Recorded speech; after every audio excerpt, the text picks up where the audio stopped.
നമസ്കാരം.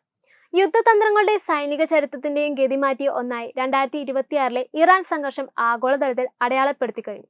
ഇത് കേവലം രണ്ട് രാജ്യങ്ങൾ തമ്മിലുള്ള ആയുധബലത്തിന്റെ പരീക്ഷണമല്ല, മറിച്ച് ആർട്ടിഫിഷ്യൽ ഇന്റലിജൻസ് യുദ്ധഭൂമിയുടെ പൂർണ്ണ നിയന്ത്രണം ഏറ്റെടുത്ത ലോകത്തിലെ ആദ്യത്തെ ഗ്രാൻഡ് AI വാർ കൂടിയാണ്.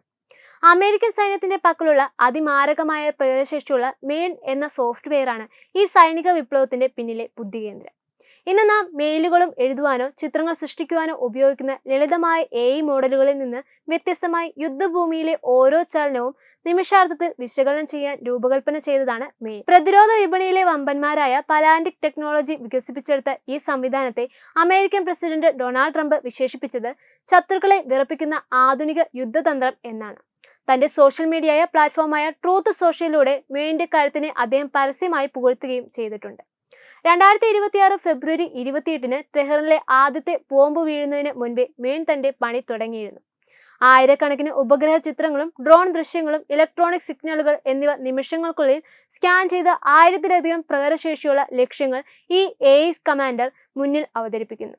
മനുഷ്യരായ വിശകലന വിദഗ്ധർ ആഴ്ചകൾ എടുത്തു ചെയ്യുന്ന പണി വെറും മിനിറ്റുകൾക്കുള്ളിൽ മെയിൻ പൂർത്തിയാക്കി. മെയിൻ എന്ന സ്മാർട്ട് സിസ്റ്റത്തിന്റെ ചാലകശക്തിയായി പ്രവർത്തിക്കുന്നത് ആന്ത്രോപിക്സ് എന്ന സ്റ്റാർട്ടപ്പ് വികസിപ്പിച്ച ക്ലോഡ് എന്ന ലാർജ് ലാംഗ്വേജ് മോഡലാണ്. മുൻപ് വെനസ്വേലയിൽ പ്രസിഡന്റിനെ തട്ടിക്കൊണ്ടുപോകാനുള്ള നീക്കത്തിലും ഭീകരവിരുദ്ധ ഓപ്പറേഷനുകളിലും ക്ലോഡിന്റെ സഹായം അമേരിക്ക തേടിയിരുന്നെങ്കിലും ഇത്ര വിപുലമായ ഒരു യുദ്ധത്തിൽ AI നേരിട്ട് സൈന്യത്തെ നയിക്കുന്നത് ഇത് ആദ്യമായിട്ടാണ്. 2017 ആരംഭിച്ച സ്കാർലറ്റ് ഡ്രാഗൺ എന്ന പദ്ധതിയുടെ വികസിത രൂപമാണ് മെയിൻ.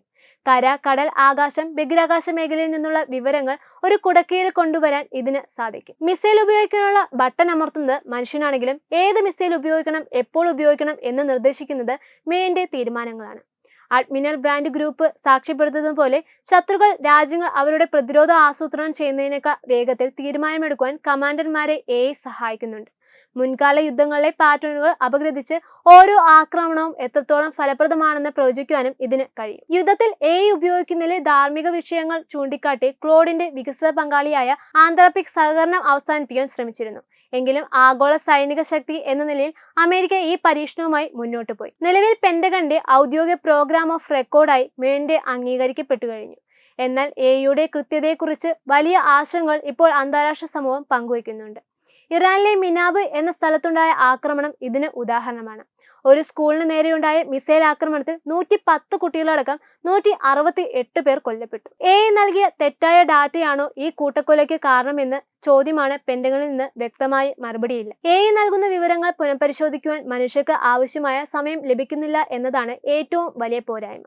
യുദ്ധം അതിവേഗത്തിലാകുമ്പോൾ AI എടുക്കുന്ന തീരുമാനങ്ങളെ കണ്ണടച്ച് വിശ്വസിക്കേണ്ടത് അവർക്ക് മനുഷ്യ സമൂഹത്തിന് വലിയ വിപത്തായി മാറിയേക്കാം. എങ്കിലും എല്ലാ ഉത്തരവാദിത്വവും മനുഷ്യരായ സൈനിക ഉദ്യോഗസ്ഥർക്കാണെന്ന് പലാന്റിർ വാദിക്കുന്നുണ്ട്. നിലവിൽ $350 ബില്യൺ വിപണി മൂല്യമുള്ള പലാന്റിർ വെറുമൊരു സോഫ്റ്റ്വെയർ കമ്പനിയല്ല, മറിച്ച് അമേരിക്കൻ യുദ്ധതന്ത്രങ്ങളുടെ നട്ടെല്ലായി മാറിക്കഴിഞ്ഞു. സോമാലിയയിലും ഇറാഖിലും സിറിയയിലും നടത്തിയ പരീക്ഷണങ്ങൾക്കൊടുവിൽ ഇറാന്റെ മണ്ണിൽ AI ഒരു യുദ്ധം തന്നെ നിയന്ത്രിക്കുമ്പോൾ ലോകം ഒരു പുതിയ യന്ത്രയുഗത്തിലേക്ക് കടന്നിരിക്കുകയാണ്.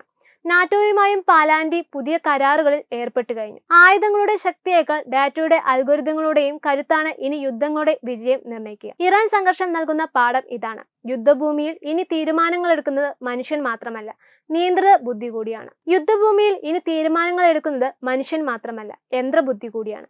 എന്നാൽ ഈ സ്മാർട്ട് യുദ്ധങ്ങൾ വരുത്തിവെക്കുന്ന നാശത്തിന് ആര് മറുപടി പറയും എന്ന ചോദ്യങ്ങൾ അവശേഷിക്കുകയാണ്. ന്യൂസ് ഡെസ്ക് തത്വമൈ TV.